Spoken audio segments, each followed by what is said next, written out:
두려움을 넘어 은혜의 잔치로 창세기 43장 1. 서론 더 이상 물러설 곳 없는 선택. 가나안 땅의 기근은 더욱 심해졌고 애굽에서 가져온 양식은 바닥이 났습니다. 다시 곡물을 구하러 가야 하지만 베냐민을 데려오지 않으면 얼굴도 볼 수 없다는 애굽.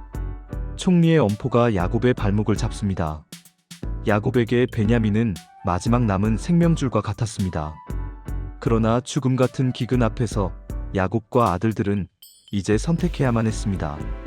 안주하다 굶어 죽을 것인가, 아니면 두려움을 무릅쓰고 약속의 땅을 떠나 순종의 길을 갈 것인가.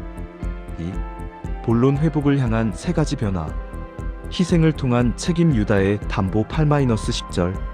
첫째 아들 르우벤이 자신의 아들들을 담보로 세웠을 때 거절했던 야곱은 이제 넷째 아들 유다의 제안을 듣습니다. 유다는 자신이 직접 담보가 되어 베냐민을 끝까지 책임지겠다고 나섭니다. 영적 교훈. 과거 요셉을 팔자고 제안했던 유다가 이제는 형제를 위해 자신을 희생하는 중보자로 변했습니다. 진정한 회개는 말에 있지 않고 삶의 책임과 희생에 있습니다. 유다의 이 희생적 태도는 훗날 그의 후손으로 오실 예수 그리스도의 대속적 사랑을 예표합니다. 내려놓음의 결단. 내가 자식을 잃게 되면 잃으리로다. 11-14절. 결국 야곱은 베냐민을 보내기로 결심합니다. 그는 예물을 준비하고 갑절의 돈을 챙기며 최선을 다해 준비한 후 마지막에 이렇게 고백합니다. 전능하신 하나님께서 그 사람 앞에서 너희에게 은혜를 베푸사 내가 자식을 잃게 되면 잃으리로다. 영적 교훈. 야곱은 평생 자신의 힘으로 무언가를 쥐려 했던 사람이었습니다. 그러나 이제 그는 가장 소중한 베냐민마저 하나님께 맡깁니다.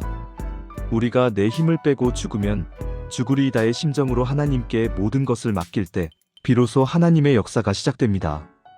내 손을 비워야 하나님의 손이 일하십니다. 공포를 압도하는 환대. 16-34절. 두려움에 떨며 다시 요셉 앞에 선 형제들. 그들은 혹시나 돈 문제로 잡혀 죽지 않을까 전전긍긍합니다. 그러나 그들을 맞이한 것은 심판이 아니라 요셉의 집에서 열린 잔치였습니다. 요셉은 베냐민을 보고 몰래 방에 들어가 눈물을 흘릴 만큼 깊은 사랑을 품고 있었고 형제들에게 풍성한 음식을 대접합니다. 영적 교훈. 죄인은 하나님 앞에 설 때 늘 심판을 두려워합니다. 그러나 하나님이 우리를 부르시는 목적은 벌주기 위함이 아니라 잔치에 참여시키기 위함입니다. 우리가 회개하고 돌아올 때 하늘 아버지는 우리를 정죄하지 않으시고 가장 좋은 것으로 먹이시는 분입니다. 3. 결론. 은혜라는 대반전. 형제들은 여전히 총리가 요셉인 줄 모릅니다. 그들은 단지 운 좋게 살아남았다고 생각했을지도 모릅니다. 그러나 이 모든 과정은 하나님의 정교한 인도하심이었습니다.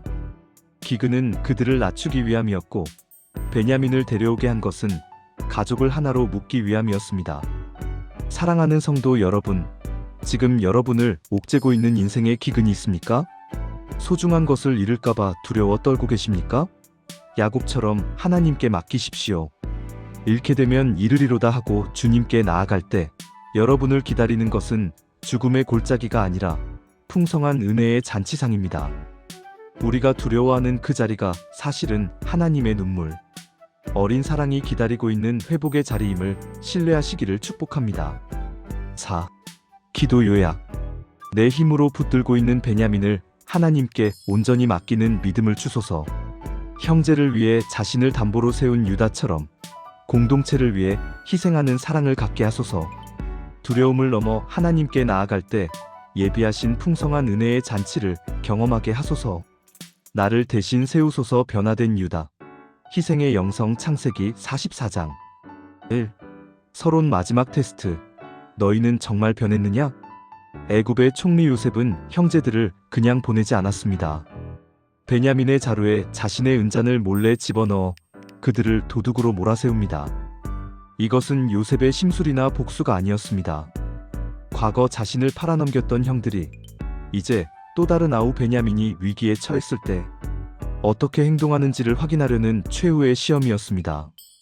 인생의 결정적인 위기 앞에서 우리는 우리의 본 모습을 마주하게 됩니다. 이 본론 위기 속에서 증명된 변화. 공동체 의식 함께 돌아가는 형제들 1-13절. 베냐민의 자루에서 은잔이 발견되자 형제들은 옷을 찢고 절망합니다. 과거 요셉을 팔 때는 그를 제거하고 자신들만 평안하려 했으나 이제 그들은 베냐민을 버려두고 혼자 가지 않습니다. 모두가 함께 성으로 돌아갑니다. 영적 교훈. 진정한 회개는 나 중심에서 우리 중심으로 옮겨가는 것입니다. 타인의 고난을 나의 고난으로 여기고 함께 짐을 지는 모습 속에 하나님의 나라가 임합니다. 죄의 자각. 하나님이 죄악을 찾아내셨으니 14-16절. 유다는 요셉 앞에 엎드려 고백합니다.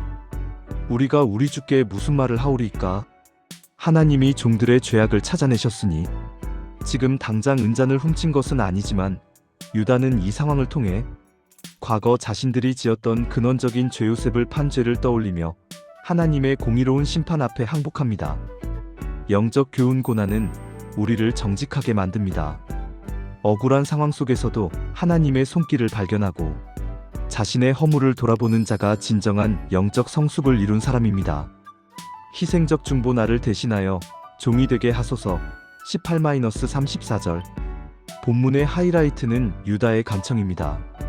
유다는 아버지 야곱이 베냐민을 얼마나 사랑하는지, 그 아이가 돌아가지 못하면 아버지가 슬픔 속에 죽게 될 것임을 절절하게 설명합니다. 그리고 마침내 위대한 제안을 합니다. 그 아이를 대신하여 내가 종이 되어 머물러 있게 하시고 그 아이는 형제들과 함께 올라가게 하소서. 33절. 영적 교훈. 유다는 과거 요셉을 팔자고 제안했던 주동자였습니다. 그러나 이제는 형제를 위해 자신의 인생 전부를 던지는 희생양이 되기로 자처합니다.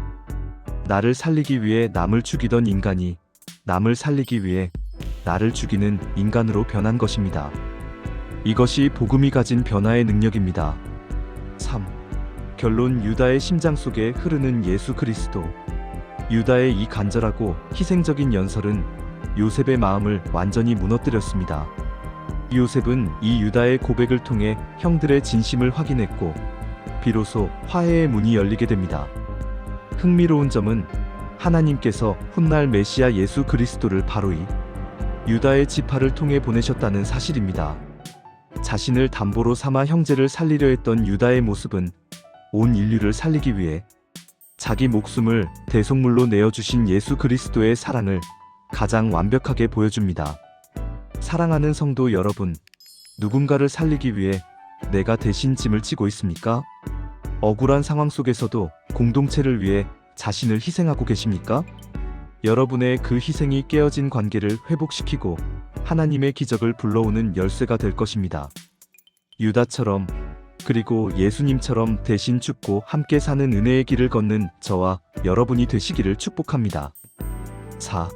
기도 요약. 위기의 순간에 나만 살려 하지 않고 형제의 아픔에 끝까지 동참하게 하소서. 내 삶에 찾아온 고난을 통해 숨겨진 죄를 회개하고 하나님 앞에 정직히 서게 하소서. 나를 희생하여 타인을 살리는 예수 그리스도의 성품이 내 인격 속에 열매 맺게 하소서.